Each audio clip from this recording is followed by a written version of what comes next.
નમસ્કાર વિદ્યાર્થી મિત્રો, વેદ ડિજિટલ એજ્યુકેશનમાં આપ સર્વ વિદ્યાર્થી મિત્રોનું હાર્દિક સ્વાગત છે. વિદ્યાર્થી મિત્રો, આજે આપણે વાત કરવાની છે ધોરણ 12 વિષય અર્થશાસ્ત્ર. પછી કોમર્સના વિદ્યાર્થી હોય કે આર્ટ્સના વિદ્યાર્થી હોય, તમને બધાને જાણકારી મળી ગઈ છે, ન્યૂઝ મળી ગયા છે કે સરકાર દ્વારા પ્રશ્નપત્રના પરિરૂપની અંદર ઘણા બધા ચેન્જિંગ કર્યા છે. બાળકના ધ્યાનમાં રાખીને, બાળકના ફ્યુચરને ધ્યાનમાં રાખી, બાળકના રિઝલ્ટને ધ્યાનમાં રાખીને, અને આપણે સરકારના નિર્ણયને આવકારીએ છીએ. તો આપણે એની તૈયારીઓ લાગી જઈએ. હવે એની વાટે ન બેસાય કે બોર્ડની પરીક્ષા આવે ને આપણે તૈયારી કરીએ ને માર્ક આવે ને રિઝલ્ટ સારું આવે ને એવું કાંઈ ન આવો. તૈયારી તો કરવી જ પડશે ને. સીધો આપણે 20મો દાદર તો ન ચડી શકીએ. પ્રથમ દાદરથી શરૂઆત કરવી પડે, અને પ્રથમ દાદરની શરૂઆત કરવાનો સમય આવી ચૂક્યો છે મિત્રો. તો આપણે આજે વાત કરવાના છીએ કે જે ગુજરાત માધ્યમિક અને ઉચ્ચતર માધ્યમિક શિક્ષણ બોર્ડ ગાંધીનગર દ્વારા શૈક્ષણિક વર્ષ 2023-24નું જે અર્થશાસ્ત્રના કોડ નંબર 022નો જે વાર્ષિક પરીક્ષા નમૂના પ્રશ્નપત્ર સરકાર દ્વારા જે આપવામાં આવેલું છે એની આજે આપણે ચર્ચા કરીશું મિત્રો. અને આવા જ પ્રશ્નપત્ર અને મોસ્ટ આઈએમપી પ્રશ્નપત્રો જેમ દર વર્ષે દર પરીક્ષાની અંદર આપણે લઈને આવીએ છીએ અને બાળક સફળતા પ્રાપ્ત કરે છે, એવા પ્રશ્નપત્ર એમાં પણ કયા ગાલા અસાઇનમેન્ટ. જ્યાં મિત્રો દરેક વિદ્યાર્થીઓનું વિશ્વાસપાત્ર એમ કહી શકાય પ્રકાશન કે એમાંથી સારામાં સારા માર્ક લાવે છે એવા ગાલા અસાઇનમેન્ટના પ્રશ્નપત્ર આપણી ચેનલમાં થોડા દિવસોની અંદર, થોડા સમયની અંદર મૂકવામાં આવશે. સૌથી પહેલાં મૂકીશું કે જેથી બાળક સરખી રીતે પ્રિપેરેશન કરી શકે અને સમય મળે, અને સાથે મિત્રો માત્ર પ્રશ્નો નહીં, સાથે સોલ્યુશનની ચર્ચા કરીશું મિત્રો. અને જ્યાં જ્યાં આંકડાકીય માહિતી આવતી છે ત્યાં આપણે સરળ ચાવીઓ પણ આપીશું કે જેથી બાળકોને આંકડાકીય માહિતીમાં કોઈ પણ તકલીફ ન પડે મિત્રો. તો એવા આપણે નમૂના પ્રશ્નપત્રની આજે ચર્ચા કરવાના છે મિત્રો. આપણે બધાને ખબર છે કે હવે સરળ થઈ ગયું છે, ખાસ કરીને વિભાગ એ અને બી 30 ગુણના સરળ પ્રશ્નો આવશે હવે. અને એમાં પણ અથવાનું તો નીકળી ગયું બલ્લે બલ્લે.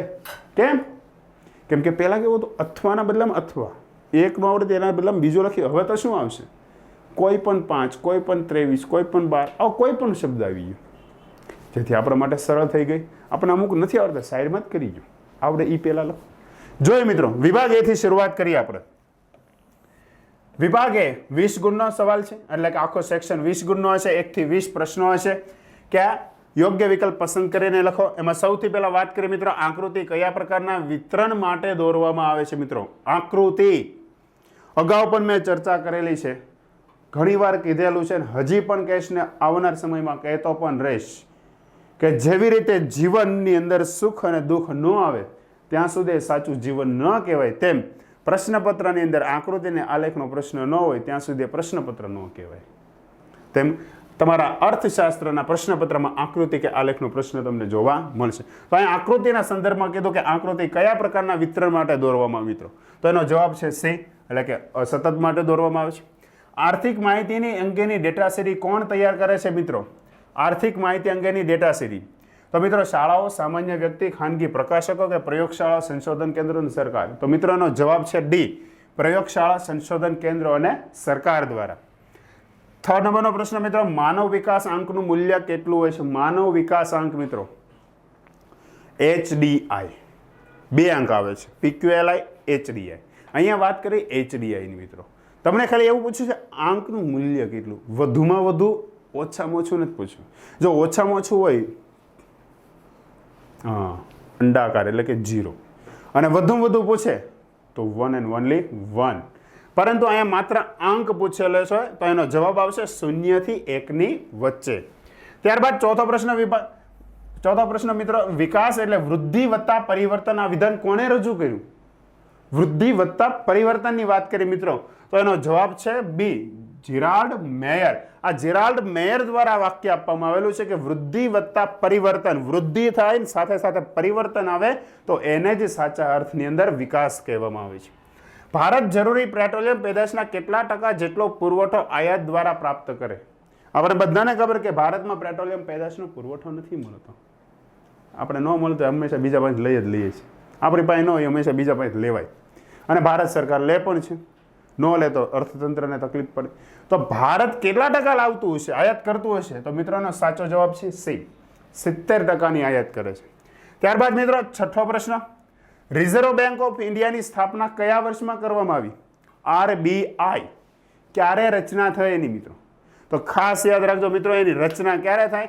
1935 ની અંદર રચના કરવામાં આવી. પણ જો એનું રાષ્ટ્રીયકરણ પૂછે મિત્રો, સરકારે પોતાના હસ્તક લઈ લીધી. ખાનગી બેંક હતી જ્યારે સ્થાપના કરી ત્યારે, તો સરકારે પોતાના હસ્તક એટલે કે રાષ્ટ્રીયકરણની જ્યારે ચર્ચા કરીએ તો એવું કહી શકાય કે 1949 એનું રાષ્ટ્રીયકરણ થઈ ગયું. તો યાદ રાખજો મિત્રો.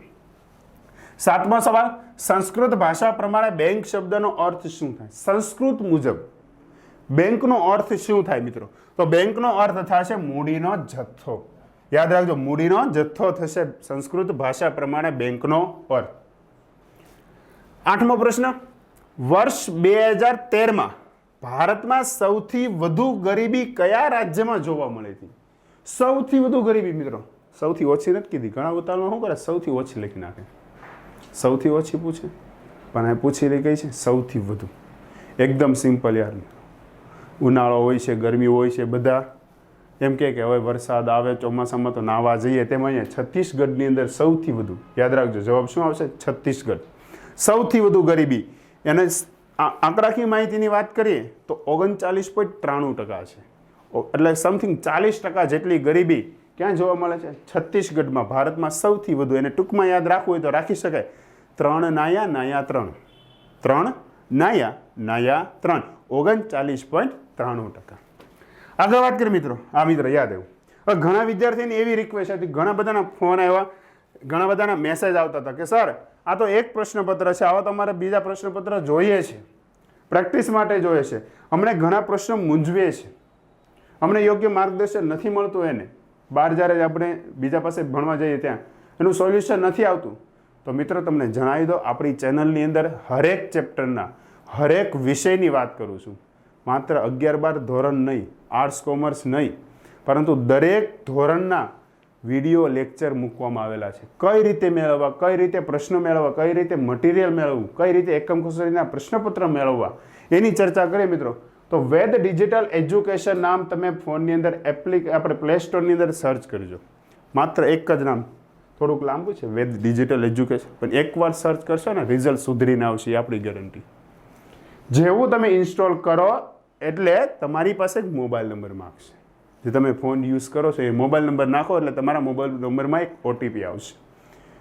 આ OTP આવે એ લોગિનની અંદર નાખો, પાસવર્ડની અંદર નાખો એટલે સ્વાભાવિક છે કે જેવું તમે નાખશો એટલે સીધું એક પેજ ઓપન થશે, જે તમે સ્ક્રીન પર જોઈ શકો છો. એટલા માટે આપણે અહીં જોઈએ છીએ કે આ જે પેજ છે એમાં દરેક પ્રકારની માહિતી આપી. પેડ કોર્સ છે, સાથે સાથે યુટ્યુબના જે વિડીયો છે, લેક્ચરો છે એની વાત કરી. ફ્રી મટીરિયલ પણ મૂકવામાં આવેલું છે. સાથે સાથે એક્ઝામ પેપર, ખાસ કરીને એકમ કસોટીની વાત કરું મિત્રો, એકમ કસોટીના પ્રશ્નપત્ર ખૂબ કામમાં આવે છે. સરકાર દ્વારા પરીક્ષા લેવાતી હોય છે. ફ્રી વિડીયો જોતા હોય એ પણ મળે. તમારે અન્ય વિડીયો લેક્ચરની જે લિંક જોતી હોય એ લિંક પણ પ્રાપ્ત અહીંયા થશે. દરેક પ્રકારની એ માહિતી આપવી. તમે જેની અંદર જવા માગતા હોય એની અંદર જઈ શકો છો. જેવા આગળ વધશો એટલે તમને એ ધોરણ વાઇઝ બધી વસ્તુ મળશે. ધોરણ વાઇઝ નહીં, 1-2 ધોરણ જોઈ શકો છો સ્ક્રીન પર. તમે અલગ અલગ ઘણા બધા ધોરણો છે. જેવા તમે ધોરણ ઉપર ગયા એટલે તમારી સમક્ષ અહીંયા અલગ અલગ વિષયો આવશે. તમે જે ધોરણમાં જાઓ, 8મા ધોરણ, 9મું ધોરણ, 10મું હોય કે 11-12 હોય, જેવા એના ઉપર ક્લિક કર્યું તો એ ધોરણની અંદર જે વિષયો આવતા હોય એ બધા વિષયોનું આખું પેજ ઓપન થશે. તમને એમ થાય કે મને ગણિતમાં મૂંઝવણ છે, નથી આવડતા દાખલા, તો ગણિત પર ક્લિક કરો. તમને એમ થાય કે મને સાયન્સમાં તકલીફ પડે, સાયન્સમાં કરો. તમને એમ થાય મારે અકાઉન્ટમાં તકલીફ પડે, અકાઉન્ટ પર ક્લિક કરો. તમને એમ થાય ઇંગ્લિશમાં તકલીફ છે, ઇંગ્લિશ પર. તમને એમ થાય કે મને BAની અંદર તકલીફ છે, તો BAમાં ક્લિક કરો. જેવું તમે ક્લિક કરશો એટલે જેટલા પાઠ આવતા હશે ને બધાનું આખું લિસ્ટ આવશે. અને જે પાઠની અંદર તમને તકલીફ પડતી હોય, જે પ્રશ્નમાં તકલીફ પડતી હોય, એ પાઠની અંદર જશો એટલે તમને વિવિધ પ્રશ્નોના વિડીયો મૂકવામાં આવેલા છે. ત્યાં જઈ જોઈ સમજી પરીક્ષામાં લખીને આવો એટલે બેઠા માર્ક આવે. એકદમ સરળ છે, વિના મૂલ્ય છે, કંઈ છે જ નહીં. આપણે બસ ખાલી ક્લિક કરતું જવાનું, અંતે એક વિડીયો જોવાનું, સમજવાનું. સમજી ગયા, વિડીયો બંધ કરો, મિત્રને વાત કરો, એ પણ જોવે, એ સમજી જાઓ. પરીક્ષા આપવા જાઓ, પરીક્ષા આપો ત્યારે લખી નાખો બધું, ઘરે આવો, થોડા દિવસ પછી રિઝલ્ટ લેવા જાઓ. રિઝલ્ટમાં હંમેશા વધારો જોવા મળે છે. તો મિત્રો હજુ સુધી જે વિદ્યાર્થી એપ્લિકેશન ડાઉનલોડ નથી કરી એ અત્યારે જ કરે, પોતાના મિત્રોને પણ કરાવે કે જેથી અભ્યાસમાં સારામાં સારા માર્ક આવી શકે. આગળ વાત કરીએ મિત્રો હવે કે ખેતી ક્ષેત્રે ખેડૂતોને પાક નિષ્ફળતાના જોખમથી રક્ષણ આપવા કઈ યોજના શરૂ કરવામાં આવી? ખેડૂતોને પાકના રક્ષણથી. હવે ખેડૂતોનો પાક કોઈ પણ કારણસર નિષ્ફળ જાય છે તો એના માટે સરકારે એક યોજના શરૂ કરી જે છે PMFBY, પ્રધાનમંત્રી ફસલ બીમા યોજના. પ્રધાનમંત્રી ફસલ બીમા યોજના શરૂ કરવામાં આવી. 10મો પ્રશ્ન, અસરકારક માંગના અભાવે કયા પ્રકારની બેરોજગારી સર્જાય? અસરકારક માંગ નથી થતી કોઈ પણ કારણોસર. આ કારણોસર જ્યારે બજારની અંદર માંગ ન થાય એટલે સ્વાભાવિક છે કે ત્યાં તેજી અને મંદી જોવા મળે, અને તેજી અને મંદી હંમેશા ચક્રીય બેરોજગારીમાં જોવા મળે છે. તો એનો સાચો જવાબ છે ચક્રીય. 11મો સવાલ છે મિત્રો, બેરોજગારીના પ્રકારો નક્કી કરવા માટેના 4 માપદંડ કોણે રજૂ કર્યા? બેરોજગારી, હવે જો સીધો સિમ્પલ દઉં સરળ રસ્તો કહી દઉં, આ બેરોજગારીમાં રોજ આવ્યું અને રોજ નામનો કોઈ એમાં વિકલ્પ છે મિત્રો? આ છે, રાજવાળો છે, ટીક કરી નાખો, રાજકૃષ્ણ સમિતિ. વાંચવાનું જ નથી. બેરોજગારીમાંથી રોજ ગોતો શબ્દ, મેળ થઈ ગયો. રાજકૃષ્ણ કરી નાખો ટીક, કરો લીલા લય, કરો જલસા ને વધો આગળ. 12મો પ્રશ્ન, ભારતમાં આયોજનનો આરંભ કઈ સાલમાં થયો? પંચવર્ષીય યોજના, પ્રથમ પંચવર્ષીય યોજના આયોજનનો આરંભ કઈ સાલમાં કરવામાં આવ્યો? આપણને ખબર મોટા ભાગની આમાંથી શરૂઆત ક્યારે થઈ? 1951માં થઈ. તો જવાબ સીધો ટીક કરી નાખવાનો, 1951.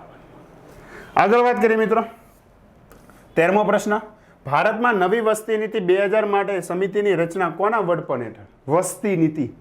વિશ્વની અંદર સૌ પ્રથમ વસ્તી નીતિ તૈયાર કરનાર દેશ કયો? તો કે ભારત. કયા વર્ષે? 2000. આ જે વસ્તી નીતિ છે એ કોના વડપણ હેઠળ શરૂ કરી? તો એનો જવાબ છે મિત્રો ડોક્ટર MS સ્વામીનાથન. આ જે ડોક્ટર MS સ્વામીનાથન છે એમના વડપણ હેઠળ, એની અધ્યક્ષ સ્થાને આ સમિતિની રચના કરવામાં આવી અને થોડા દિવસ પહેલા જ એનું દેહાંત થયું છે. ભારતમાં અધૂરી સિંચાઈ યોજનાઓ પૂરી કરવાની જવાબદારી કોને સોંપવામાં? અધૂરી સિંચાઈ, સરકાર બદલાય, અધૂરી સિંચાઈ યોજના રહી જાય, પૂરી થતી નથી, લોકોને સિંચાઈની સુવિધાનો લાભ મળતો નથી. તો અહીંયા જે અધૂરી સિંચાઈ યોજનાઓ છે કોઈ પણ કારણસર પછી અધૂરી રહી ગઈ હોય, આ પૂરી કરવાની જવાબદારી સરકારે નાબાર્ડને આપી છે. ત્યારબાદ વિદેશ વેપારમાં કયું સાધન સૌથી ઓછું ગતિશીલ? ઓછું ગતિશીલ કીધું મિત્રો, સૌથી ઓછું ગતિશીલ.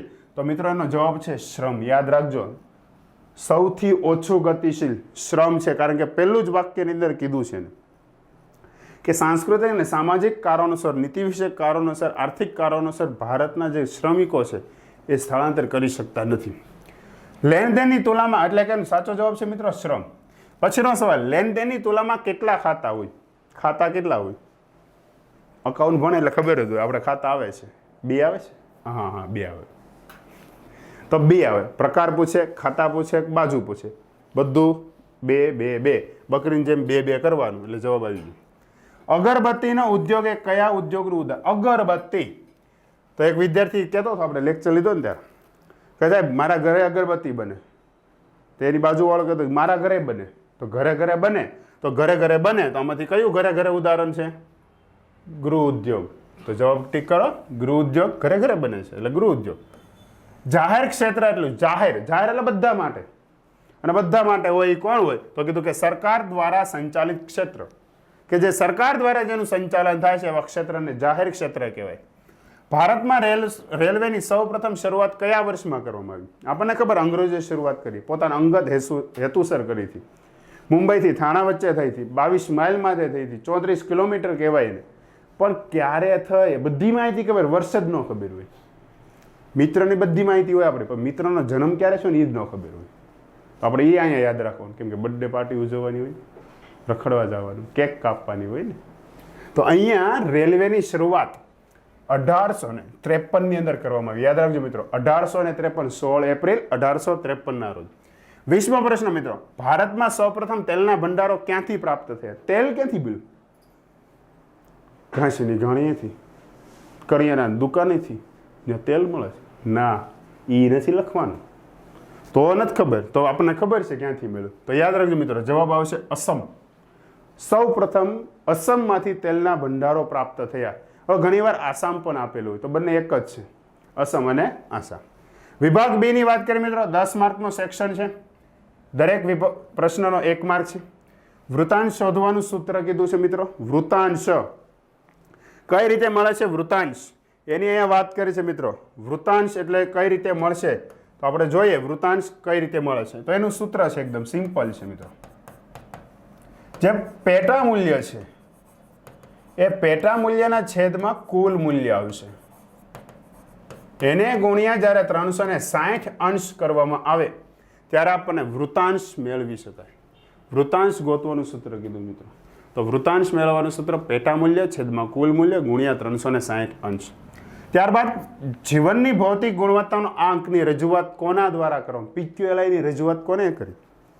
હવે હું તમને એક પૂછું કે આપણે જે ચા બનાવીએ છીએ, શું ન નાખે તો મહેમાનને ચા નથી ભાવતી?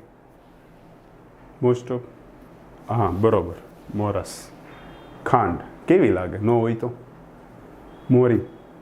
તો મહેમાન આવ્યો હોય ને ખાંડ ખૂટી ગઈ હોય અને કીધું ખાંડ લઈ આવો, ખાંડ નથી, એમ કીધું છે ખાંડ વગરની આપી છે, મોરી છે આપી છે, એમ તો કોને આપી છે? મહેમાનને. કેવી આપી છે? મોરી છે આપવી છે. તો યાદ રાખજો, એટલે કે દેવી છે, આપવી એટલે કે દેવી, મોરી છે દેવી છે. તો અહીંયા પણ આપણે એ જોડી શકીએ કે જીવનની ભૌતિક ગુણવત્તા PQLIની રજૂઆત કોને કરી? ડેવિસ મોરી છે. દેવી છે, મોરી છે. આવી ગયો ને? ખાંડ યાદ રાખવા. આગળ, પ્રધાનમંત્રી જનધન યોજનાનું સંચાલન કોણ કરે છે? તમે? હું? આપણે બંનેમાં કોઈ નથી કરતું. તો પ્રધાનમંત્રી જનધન યોજનાનું સંચાલન કોણ કરે છે? RBI. બેંકોની bank, one and only RBI. કયા પ્રકારની થાપણો સૌથી વધુ તરલ હોય? આપણી પાસે જે થાપણોના પ્રકારો છે એ પ્રકારોના થાપણોમાંથી વાત કરે, સૌથી વધુ થાપણ જો તરલ હોય તો એ કઈ છે? ચાલુ ખાતાની થાપણ. આ ચાલુ ખાતાની થાપણ સૌથી વધુ તરલ જોવા મળે. ગરીબી રેખા એટલે શું? કોને કહીશું આપણે ગરીબી રેખા? તો હું એમ કહું કે જીવનની જરૂરિયાતો જે છે એ સંતોષવા માટે શેની જરૂર પડશે? ચીજ વસ્તુ અને સેવાઓ. આપણા જીવનની અમુક જરૂરિયાતો છે એ સંતોષવી છે, તો ચીજ વસ્તુ અને સેવાની જરૂર પડશે. આ ચીજ વસ્તુ અને સેવાઓ ખરીદવા માટે, પ્રાપ્ત કરવા માટે આપણી પાસે શું હોવી જોઈએ? પૂરતા પ્રમાણમાં આવક અને ખર્ચ. આ આવક અને ખર્ચની જે લઘુત્તમ સપાટી છે એ લઘુત્તમ સપાટી એટલે ગરીબી રેખા. યાદ રાખજો, ગરીબી રેખા એટલે શું? જીવન જરૂરિયાત ચીજ વસ્તુઓ અને સેવાઓ ખરીદવા માટે નક્કી કરવામાં આવેલ આવક અને ખર્ચની લઘુત્તમ સપાટી. કેવી સપાટી મિત્રો? લઘુત્તમ, એટલે કે ઓછામાં ઓછી સપાટીની વાત કરી છે. તો એના સંદર્ભમાં આપણે ગરીબી રેખા નક્કી કરવામાં આવે છે, એને ગરીબી રેખા કહેવામાં આવશે. ત્યારબાદ વાત કરીએ મિત્રો આગળ, 26મો પ્રશ્ન. કયા વય ઉત્પાદકીય વય જૂથ તરીકે ઓળખવામાં આવે છે? કયું વય જૂથ છે એવું કે જેને ઉત્પાદકીય વય જૂથ તરીકે ઓળખવામાં આવે? તો મિત્રો જે આપણે કહીએ છીએ 15 થી 64 વર્ષનું જે યુવા વર્ગ છે, યુવા ધન કહેવાય, એ જે અંદર આવે છે બધાને સમાવેશ કેમાં થાય છે? ઉત્પાદકીય વય જૂથ. ત્યારબાદ કીધું નાબાર્ડનું પૂરું નામ જણાવો. નાબાર્ડ કોને કહેવાય? પૂરું નામ જણાવો. ખાસ યાદ રાખજો મિત્રો, પરીક્ષાની અંદર આ પૂરું નામ ગમે ત્યાંથી ગમે એનું ગમે એ પ્રકારે જોવા મળે, પણ ભલે ને જોવા મળે, આપણને ક્યાં ટેન્શન? આપણને આવડવા જ જોઈએ, આવડશે પણ ખરા. તો નાબાર્ડનું પૂરું નામ મિત્રો યાદ રાખજો, national bank for agriculture and rural development. National bank for agriculture and rural development, નાબાર્ડનું પૂરું નામ. ત્યારબાદ 28મો સવાલ, વિદેશ વેપારનું કદ એટલે શું? વિદેશ વેપાર, તો વિદેશ વેપાર હોય એટલે હંમેશા સમજવાનું કે આયાત નિકાસ આવે. તો વિદેશ વેપાર હોય તો શું આવશે મિત્રો? આયાત નિકાસ. તો દેશની આયાત નિકાસ થતી, પણ કઈ થતી? તો કીધું કે ભૌતિક. આ ભૌતિક વસ્તુઓના કુલ મૂલ્યને શું કહેવામાં આવશે? વિદેશ વેપારનું કદ. દેશની આયાત નિકાસ થતી ભૌતિક વસ્તુના કુલ મૂલ્યને આપણે કહીશું વિદેશ વેપારનું કદ. જેમ જેમ આ મૂલ્યની અંદર વધારો થશે, જેમ જેમ દર વર્ષે મૂલ્ય વધતું જાય, એમ એના કદમાં પણ શું થશે? વધારો. ત્યારબાદ નાના પાયાના જે ઉદ્યોગો છે એ નાના પાયાના ઉદ્યોગો કયા પ્રકારની ઉત્પાદન પદ્ધતિનો ઉપયોગ કરે છે? તો મિત્રોનો જવાબ આવશે શ્રમ પ્રધાન. આ નાના પાયાના ઉદ્યોગો છે શ્રમ પ્રધાન પદ્ધતિનો ઉપયોગ કરે છે. 30મો સવાલ મિત્રો, શહેરીકરણનો અર્થ આપો. શહેરીકરણ કોને કહેવાય? શહેરીકરણ. તો લખવાનું કે ગ્રામ્ય વિસ્તારમાંથી, ક્યાંથી જાય છે? ગ્રામ્ય વિસ્તારમાંથી. ક્યાં જાય છે? શહેરી વિસ્તારમાં. કોણ જાય છે? લોકો. શું કરે છે? સ્થળાંતર. ગ્રામ્ય વિસ્તારમાંથી લોકો શહેરી વિસ્તારમાં શું કરે? સ્થળાંતર. આ જે પ્રક્રિયા છે એને આપણે શું કહીએ છીએ? શહેરીકરણ.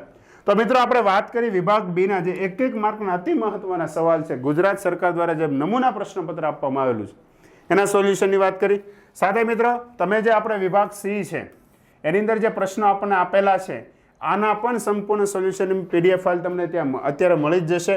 તમે જેવી ડાઉનલોડ કરશો બધા પ્રશ્નોના સંપૂર્ણ સોલ્યુશન સાથે આપણને આપવામાં આવેલી છે સુવિધા, જે અમે તમને આપીએ છીએ. અમે હાથે બનાવેલા છે બધા પ્રશ્નો અને સાથે એવી રીતે મૂકેલા છે કે જેથી તમે વાંચીને સારામાં સારા માર્ક પ્રાપ્ત કરી શકો. અહીંયા તમે જોઈ શકો છો કે ઘણા બધા પ્રશ્નો છે પણ આ બધા પ્રશ્નો લખવાના નથી. આમાંથી આપણે જે જરૂર છે એ પ્રશ્નોની જ વાત કરીએ, એટલે કે કોઈ પણ 7 પ્રશ્નો જ લખવાના છે. પ્રશ્ન વધુ છે પરંતુ એમાંથી આપણે 7 પ્રશ્નો લખવાના છે. તો મિત્રો આ નમૂના પ્રશ્નપત્રની સંપૂર્ણ સોલ્યુશન સાથે તૈયારી કરી નાખજો કે જેથી સારા માર્ક આવે. અને આવી જ રીતે આપણે આપણી એપ્લિકેશનની અંદર ગાલા અસાઇનમેન્ટના પ્રથમ પ્રશ્નપત્રના પેપરની સોલ્યુશન થોડા જ દિવસોની અંદર મૂકીશું કે જેથી આપણે સારામાં સારા માર્ક પ્રાપ્ત થાય. જેવું માર્કેટની અંદર ગાલા અસાઇનમેન્ટનું પ્રશ્નપત્ર આવી જશે એટલે તરત તમારી સમક્ષ હાજર થશું અને આપણે ચર્ચા કરીશું કે કયા પ્રશ્ન મોસ્ટ આઈએમપી છે, કયા પ્રશ્નનું કઈ રીતે જવાબ લખાય કે જેથી આવનાર સમયને એટલે કે 2024 બોર્ડના પ્રશ્નપત્રની અંદર એમાં પણ અર્થશાસ્ત્રમાં આપણે એકમ સિક્કો મારી નાખવાનો. એ સિક્કો કયો છે મિત્રો? લિયોનો. એવી રીતે આપણે અર્થશાસ્ત્ર. આભાર વિદ્યાર્થી મિત્રો.